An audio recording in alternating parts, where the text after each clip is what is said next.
आपके गुजरात से कुछ लोग गए हैं दिल्ली की कुर्सी पर बैठ करके, और वो लोग मंदिर मस्जिद में इस देश की लड़ाई को, इस देश के नौजवानों को झोंक रहे हैं। जहां देखो वहां केवल विवाद, और नौजवानों को यह समझाया जा रहा है कि तुम्हारा राज आ गया, हिंदू राष्ट्र बनाना है, हर जगह मस्जिद के नीचे खुदाई करो, मंदिर मिलेगा, और मस्जिद के नीचे से शिवलिंग मिलेगा।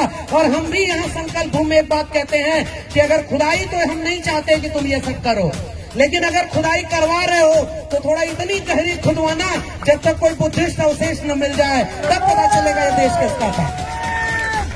डॉक्टर अंबेडकर ने जो बात कही थी, मुझे वो बात हॉन्ट करती है कि मैं जाग रहा हूं क्योंकि मेरा समाज सो रहा है। अब क्या हो रहा है ये तो आप देख रहे हैं, यही देख रहे हैं। मंच पर एक आयोजन करना मुश्किल हो जा रहा है। डॉक्टर अंबेडकर और बुद्ध की बात करने वाले लोग अगर इस मंच के आसपास आकर के अपने गुस्से को न रोक पाए तो माफ करिए, आप बुद्ध की बात नहीं कर रहे, आप उस विचार पर नहीं चल रहे। हम सब की नाक लंबी हो गई है, दिल छोटा हो गया। हम सब अपने से आगे न किसी को शुद्ध अंबेडकरवादी खोजते तराजू लेकर। और मैं तो साहब ओबीसी समाज से आता हूं।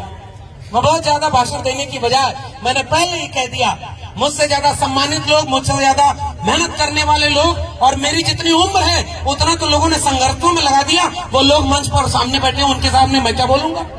लेकिन मैं बात कह रहा हूं, हमारे यहाँ तो पता ही नहीं था, और इस देश में जो साजिश की गई वो इस देश के ताकतवर बुद्धिजीवियों ने, देश चलाने वालों ने की, कि उन्होंने आजादी के बाद डॉक्टर अंबेडकर को मिटाने की सारी कोशिश कर डाली।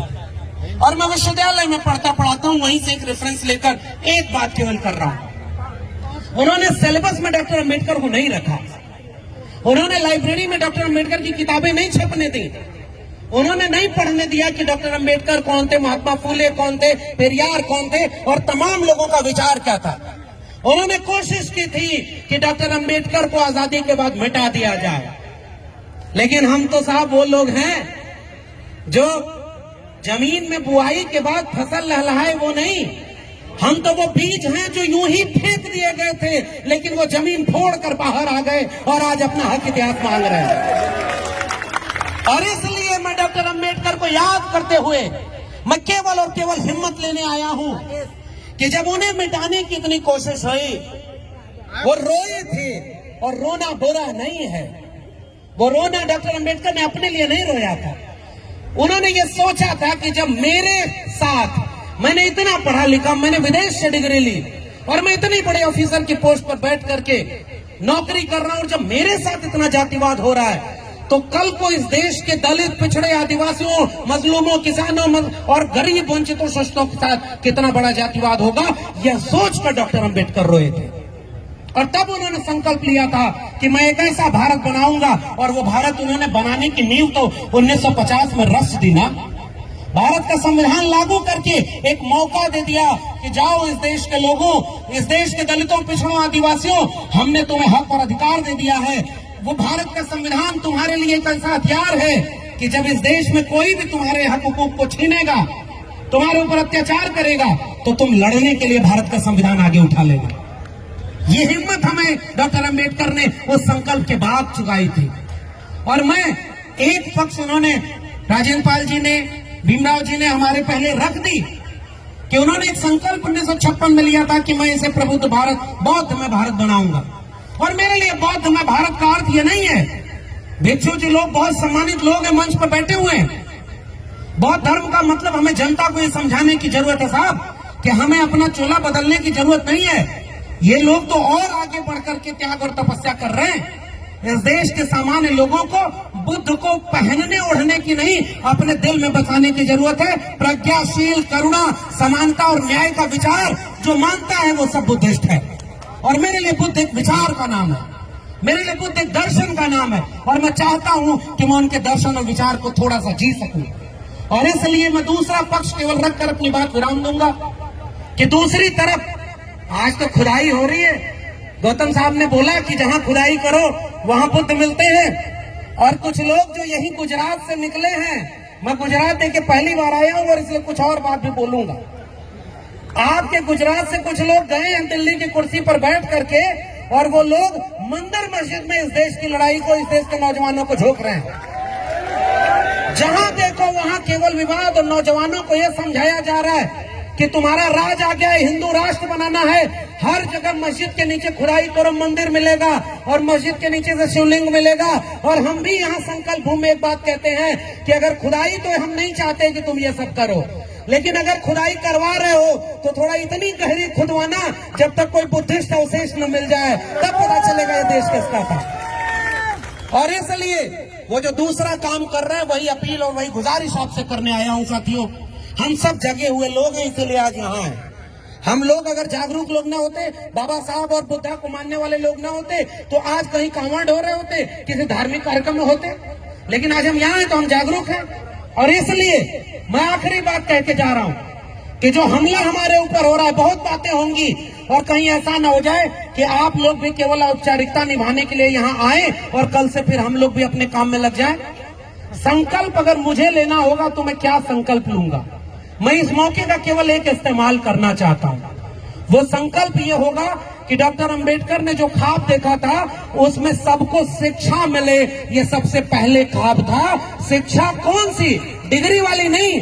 उन्होंने कहा शिक्षा वो शेरनी का दूध है, जो पिएगा वो दहाड़ेगा, वो वाली शिक्षा। और इसलिए मैं कह रहा हूं आज इस देश में शिक्षा को बर्बाद किया जा चुका है। और मैं विश्वविद्यालय में पढ़ाने वाला एक विद्यार्थी, एक शिक्षक आपके सामने आपके साथ एक संकल्प लेना चाहता हूं। कल्पना करिए अगर इस देश की स्कूल, कॉलेज, विश्वविद्यालय बर्बाद हो गए तो हमारे बच्चों का क्या होगा? क्या हम बाबा साहब के सपनों को पूरा कर पाएंगे?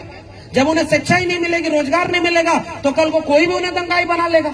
अगर हमारे मिशन मूवमेंट में शिक्षा को बचाने का सवाल नहीं शामिल है, रोजगार का सवाल नहीं शामिल है, और भारत के संविधान और मंडल कमीशन, ओबीसी समाज के लोग, कल तक उनको कहा जाता था कि वो सारे कांवड़ हो रहे हैं। और जब मैंने इतिहास पढ़ा तो कहा नहीं साहब, 1948 में बैकवर्ड क्लासेस लीग का अधिवेशन लखनऊ में होता है और उसकी अध्यक्षता करने के लिए पिछड़े समाज के लोगों ने बाबा साहब अम्बेडकर को लखनऊ बुलाया था। तब मैं देखता हूं कि हम तो पहले से ही एकजुट रहे हैं। बाबा साहब के गुरु तीसरे थे वो ज्योतिबा फूले, किसान कुणबी जाति के, शाहू जी महाराज ओबीसी जाति के। हमें दूसरा संकल्प ये लेना है कि हम इस देश के नौजवानों को, जब भारत 100 साल पूरा होगा, आजादी के 100 साल पूरे होंगे, तो हमसे लोग पूछेंगे कि आपके सामने भारत का संविधान भी लागू था, थोड़ी सरकारी शिक्षा थी, थोड़ी सरकारी जमीनें थी, थोड़ा भारत का संविधान और मंडल कमीशन भी लागू था। 25 साल बाद कहीं ऐसा न हो जाए कि हमारे आंखों के सामने देखते देखते भारत का संविधान खत्म हो जाए और शिक्षा खत्म हो जाए, रोजगार खत्म हो जाए। इसलिए मैं यहाँ एक संकल्प लेना चाहता हूँ कि डॉक्टर अंबेडकर, बिरसा, फूले, पेरियार और तथागत बुद्ध तक की जो मेरी वैचारिक विरासत है, मैं उस विरासत को अपनी आने वाली पीढ़ियों तक ले जाने की कोशिश करता रहूंगा। शिक्षा और रोजगार को, भारत के संविधान को बचाने के लिए जब तक सांस बाकी है, एकजुट होकर के जाति से जमात की तरफ वाला जो मिशन है उसको लेकर के 90% वंचित शोषित लोगों का भारत, जो सबसे बड़ा राष्ट्रवाद है इस देश के दलित, पिछड़े, आदिवासी ही कर रहे हैं। हमारे पुरखों ने इस देश को बनाया है और हमें ही इस देश से बाहर किया जा रहा है। आइए संकल्प लें कि हम सब अपने नाक को छोटी करेंगे, दिल को बड़ा करेंगे, जाति से जमात की तरफ बढ़ेंगे और 90% लोग एकजुट होकर के इस देश में भारत का संविधान, मंडल कमीशन और तथागत बुद्ध से लेकर के बाद तक की जो विरासत है, वैचारिक विरासत, उसको लागू करेंगे। वरना आने वाली पीढ़ियां हमसे पूछेंगी कि जब सब बर्बाद हो रहा था तो तुम क्या कर रहे थे? मैं एक सवाल उनसे पूछूंगा कि मैं उस बर्बाद होने के सामने आंख में आंख डाल करके अपने समय के जालिमों से कह रहा था कि मैं बिरसा, फूले, अंबेडकर का वारिस, भारत का संविधान और मंडल कमीशन बचाने की लड़ाई में शामिल था। बहुत बहुत धन्यवाद। जय भीम, जय मंडल, संविधान जिंदाबाद, उल गुलाम जिंदाबाद, इंकलाब जिंदाबाद। धन्यवाद।